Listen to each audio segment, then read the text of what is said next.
कुछ कैरेक्टर बिना वजह अजीब बिहेव करते हैं, कोई बार-बार डरता है, कोई गुस्से में सब कुछ तोड़ देता है और कोई अपने ही इमोशन को समझ नहीं पाता। लेकिन क्या ये सब रैंडम है या फिर इसके पीछे छुपा है दिमाग का कोई सीक्रेट सिस्टम? आज हम डिकोड करेंगे साइकोएनालिटिक लिटरेरी थ्योरी जो कहती है स्टोरी सिर्फ बाहर से ही नहीं, अंदर से भी लिखी जाती है। What is psychoanalytic theory? Psychoanalytic का मतलब है इंसान के दिमाग के हिडन पार्ट को समझना। इस थ्योरी को डेवलप सिगमंड फ्रॉइड ने किया था। फ्रॉइड का मानना था कि हम जो भी करते हैं वो सिर्फ कॉन्शियस माइंड से नहीं आता, बल्कि हमारा अनकॉन्शियस माइंड हमें कंट्रोल करता है। मतलब आपको लगता है कि आप खुद डिसीजन ले रहे हैं, लेकिन असल में आपका हिडन माइंड आपको कंट्रोल कर रहा होता है। Mind structure. सिगमंड फ्रॉइड के अनुसार हमारा माइंड 3 हिस्सों में डिवाइडेड है। First id, ego and super ego. Id ये हमारे अंदर की बेसिक इच्छाएं होती हैं।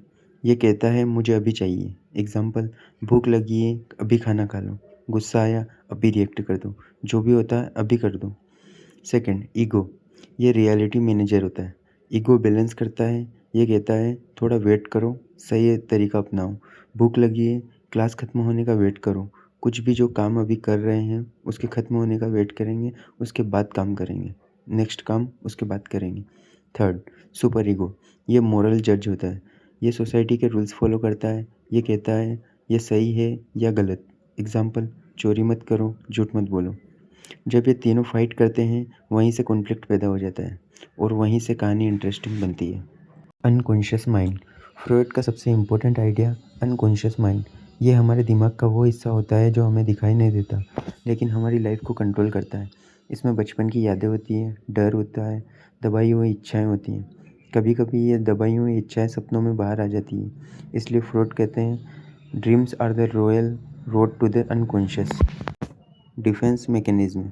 जब हम किसी चीज़ को एक्सेप्ट नहीं कर पाते तो हमारा माइंड खुद को बचाने के लिए ट्रिक्स यूज़ करता है। इसे कहते हैं डिफेंस मैकेनिज्म। जैसे रिप्रेशन, दर्दनाक चीज़ों को भूल जाना। जैसे जैसे रिप्रेशन, इसका मतलब होता है दर्दनाक चीज़ों को भूल जाना। डिनाइल, जिससे सच्चाई को मानने से इनकार करना। प्रोजेक्शन, अपनी फीलिंग दूसरों पर डाल देना। ये सब हमें मेंटली प्रोटेक्ट करते हैं, लेकिन इनडायरेक्टली हमारे बिहेवियर को शेप करते हैं। साइको एनालिटिक लिटरेरी थ्योरी का यूज़ लिटरेचर में कैसे होता है? जब हम किसी टेक्स्ट को साइको एनालिटिक से पढ़ते हैं, हम देखते हैं कैरेक्टर की हिडन डिज़ायर क्या है, उसका बिहेवियर किस ट्रॉमा से जुड़ा है, क्या वो कॉन्शियसली एक्ट कर रहा है या अनकॉन्शियसली। एग्जाम्पल, अगर कोई कैरेक्टर बहुत एग्रेसिव है तो शायद वो अंदर से इनसिक्योर है। अगर कोई बार बार डरता है तो शायद उसका पास्ट पेनफुल है। मतलब बिहेवियर सरफेस पर है लेकिन रीज़न अंदर छुपा है। ओडिपस कॉम्प्लेक्स फ्रॉड का एक फेमस कॉन्सेप्ट है, ओडिपस कॉम्प्लेक्स। इसमें बच्चा अनकॉन्शियसली अपोजिट पेरेंट की तरफ अट्रैक्ट होता है और सेम पेरेंट को राइवल मानता है। लिटरेचर में इसका यूज़ कैरेक्टर के हिडन कॉन्फ्लिक्ट को समझाने में होता है। एग्जाम्पल, अगर कोई हीरो अपने फादर से हेट करता है तो ये सिर्फ हेट नहीं हो सकता, ये एक डीपर साइकोलॉजिकल इशू हो सकता है। Author and reader analysis. Psycho analysis सिर्फ कैरेक्टर पर ही नहीं बल्कि ऑथर और रीडर पर भी अप्लाई होती है। ऑथर अपनी हिडन फीलिंग स्टोरी में डाल सकता है, रीडर अपनी थिंकिंग के हिसाब से मीनिंग निकाल सकता है। मतलब हर स्टोरी एक साइकोलॉजिकल मिरर बन जाती है। Key theorist in psychoanalytic criticism. First, Sigmund Freud. इनका कॉन्सेप्ट है the unconscious, the Oedipus complex, id, ego and super ego, psychosexual stage in development, defence mechanism, dream interpretation.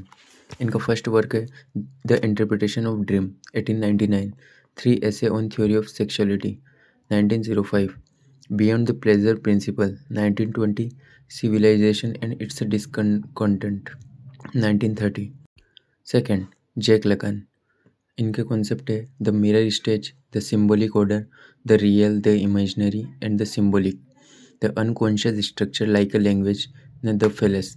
इनके बहुत important work Ecrits 1966, the four fundamental concept of psycho analysis 1973।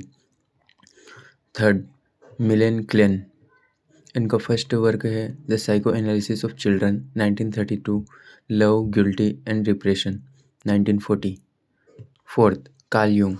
इनके famous concept है the collective unconscious, archetype, individuation, psychological types, synchronicity and dream analysis.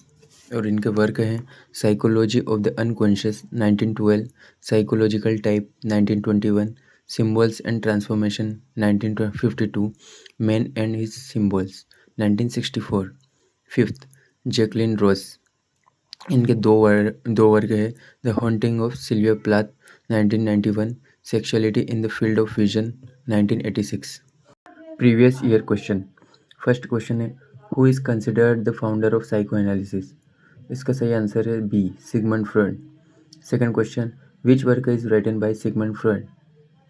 इसका सही answer है B the interpretation of dreams. Third question the concept of id ego and super ego is given by. इसका सही answer है C Sigmund Freud. Fourth question the Oedipus complex is associated with.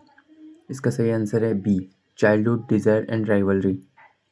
Fifth question who introduce the concept of collective unconscious. इसका सही answer है C Carl Jung. Question 6 Jacques Lacan psychoanalysis is closely related to. इसका सही answer है B structuralism and linguistics. Question 7 according to Freud dreams are. Answer B wish fulfilment. Question 8 mirror stage theory is proposed bye.